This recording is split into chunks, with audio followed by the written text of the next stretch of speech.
We have a tremendous pool now, but yeah, when we were in that facility and one end was 23 yards, a couple yards short, the other end was 25 yards, and the water was too warm, it was too shallow. There was a lot of excuses you could have had.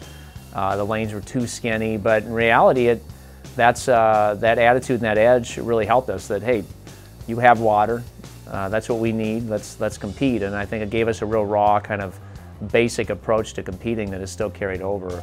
And that's exactly what you need to carry over to a meet like this. It's pretty much just the same motto that we've had all season. You know, race to win, just keep racing, and water's water. That's probably Coach Long's favorite motto. But you know, these guys are really experienced swimmers, and even though they haven't been at this meet yet, they've swam at Olympic trials, they've swam at some pretty incredible meets, and there's not a whole lot more preparation that they need to do. I'm pretty excited for all of them. I think we're going to have a pretty exciting meet. We're not just happy anymore to be at this meet. It's to go there and score and to move up in the standings. So I think because of that experience, even if somebody hadn't been there, some of these first timers like a Byron Butler is a senior. So he has felt that, he knows. They're not just going there to sew a patch on their jacket. They're going there to score.